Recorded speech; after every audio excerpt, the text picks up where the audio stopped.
All right, we're in phase 2 now. The BRICS countries, Brazil, Russia, India, China, and South Africa are trying to end their dependence on the US dollar.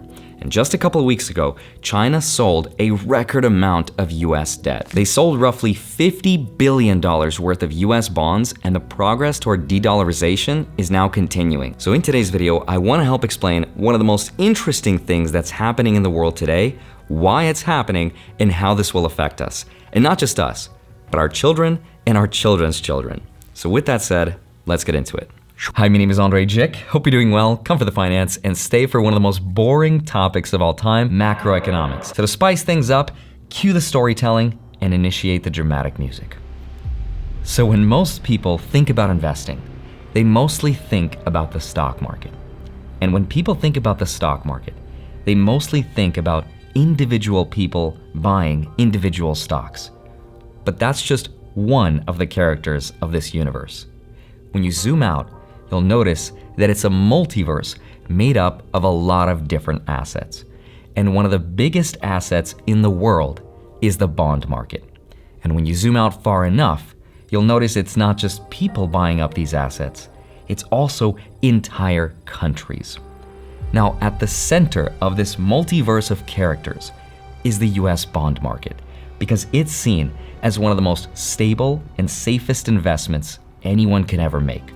The global bond market is estimated to be worth roughly 3 times more than the global stock market.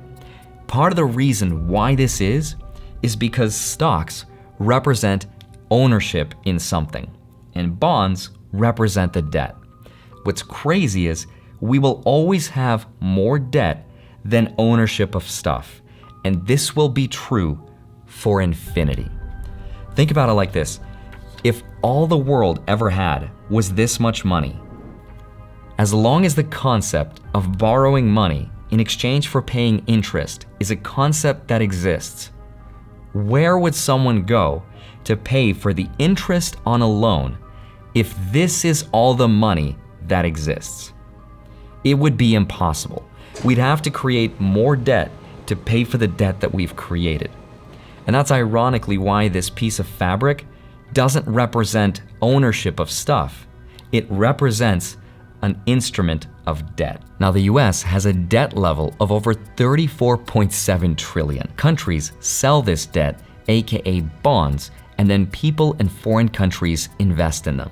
And for the US, between $7 to $8 trillion is owned by other foreign countries. The US needs everyone, including other countries, to buy our US treasuries, because that's how the United States borrows money to fuel its growth, and it's how we pay for money that we've borrowed in the past.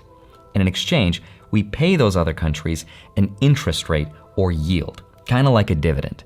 And if the US was a dividend stock, it would be rated AAA, a blue chip stock, one of the best ones, if not the best that exists today. And that's why countries around the world hold trillions and trillions of dollars of US debt. What's ironic is, even though that's debt to us, to the countries that hold our debt, that's one of their assets. It's kind of a catch-22.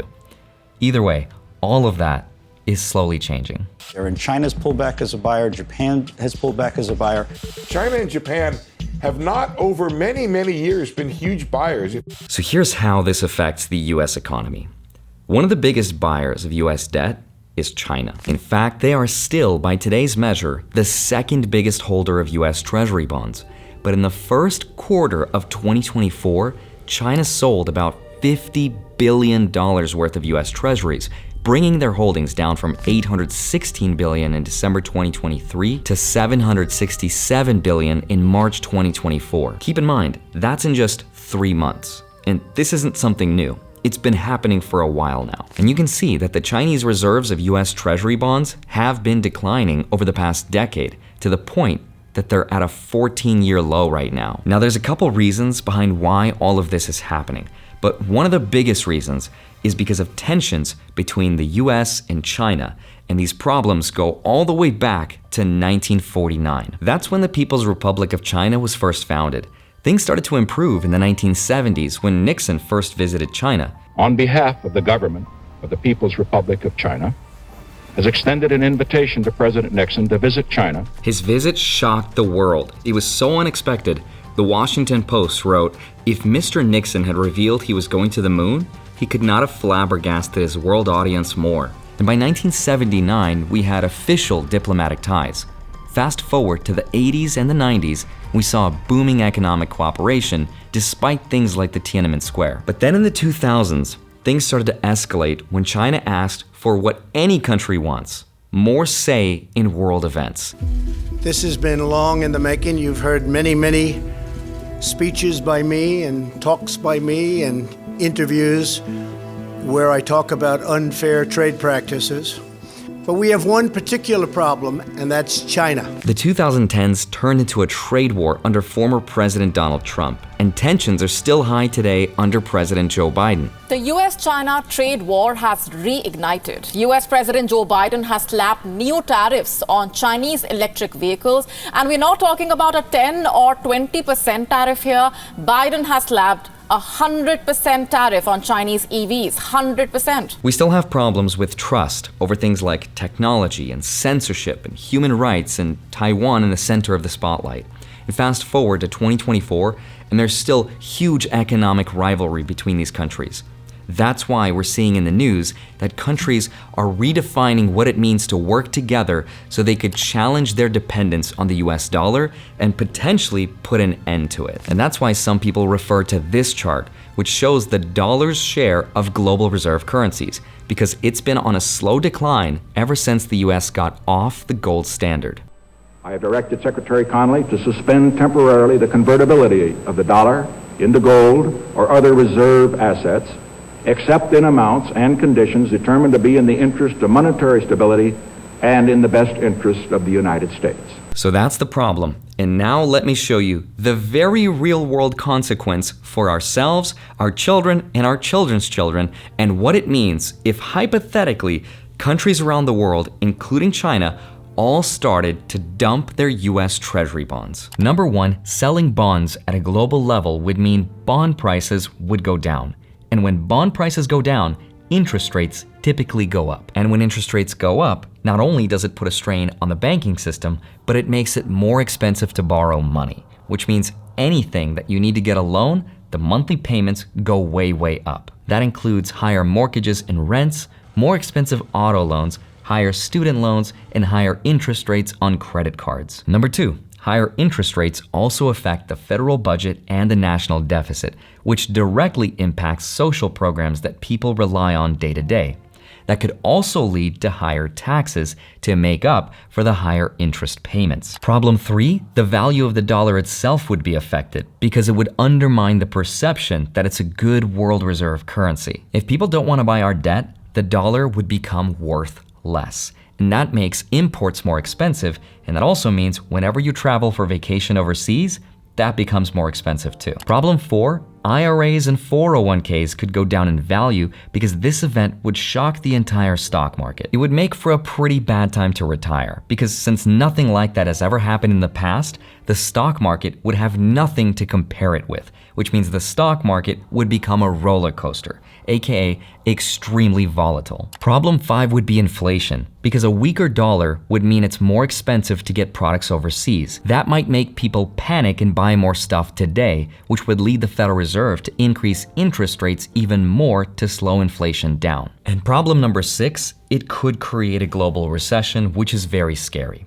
Now the good news is, not everyone agrees that this is happening. Some people say this is a huge exaggeration. So let me show you the other argument and the data that says the dollar isn't going anywhere. You know that saying that goes like, if you borrow a little bit of money from the bank and you don't pay them back, then you're gonna be in trouble. But if you borrow billions from the bank and you don't pay it back, then that bank's in trouble. Well, in this case, the US is the bank, and the world owns our debt, which is why in this case, China doesn't need to dump its US treasuries because that would crash the value of their own investments. So let me just show you how powerful the dollar still actually is. And this is directly from a study by the Council of Foreign Relations. The world holds roughly 59% of its foreign exchange reserves in dollars. That's in comparison to only 20% for the euro and only 3% for the Chinese renminbi. And the dollar is used in 88% of foreign exchange transactions, according to the Atlantic Council. Now, even though China might be getting rid of some of its dollars and some of its US treasuries, 73 other central banks around the world are leaving the Chinese yuan and buying more gold and dollars instead. In fact, in a survey of global investment managers, when they were asked what they were planning to do over the next 1 to 2 years with the kind of currencies they were holding, the US dollar had by far the most positive responses, with 18% saying they'd be adding to the US dollar, which was 3 times higher than what it was last year. The euro came in second place at only 7%. At the same time, 12% of them said they'd be decreasing their holdings of Chinese currencies.